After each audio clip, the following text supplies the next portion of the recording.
കഴിഞ്ഞ ആശാവർക്കർമാരുടെ സമരം തിരുവനന്തപുരത്ത് നടക്കുക. ഞാൻ ആ സമരത്തിന്റെ കൂടെയുണ്ട്.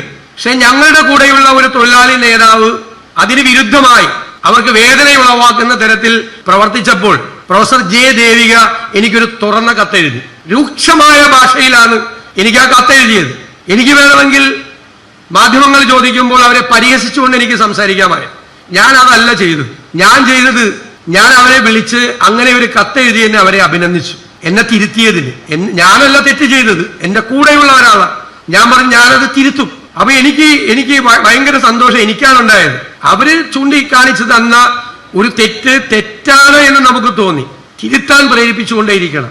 ഇല്ലെങ്കിൽ ഞങ്ങളെല്ലാം നിരന്തരമായി തെറ്റുകൾ ചെയ്തുകൊണ്ടിരിക്കും. ഞാനും രാജനും അല്ല, ഞങ്ങൾ റെപ്രസെന്റ് ചെയ്യുന്ന ഒരു വിഭാഗമാണ്. അദ്ദേഹം മന്ത്രിയും ഞാൻ പ്രതിപക്ഷ നേതാവും എന്ന നിലയിലല്ല ഞാൻ പറഞ്ഞത്. ഞങ്ങൾ റെപ്രസെന്റ് ചെയ്യുന്ന ഒരു വിഭാഗമുണ്ട്.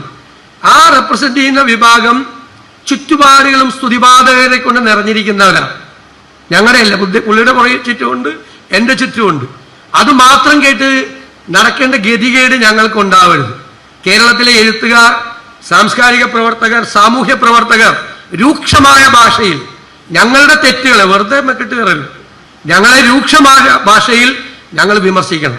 ജനങ്ങൾ ശ്രദ്ധിക്കണം ആ വിമർശനം ഞങ്ങൾ ശ്രദ്ധിക്കുന്നുണ്ടോ എന്ന്.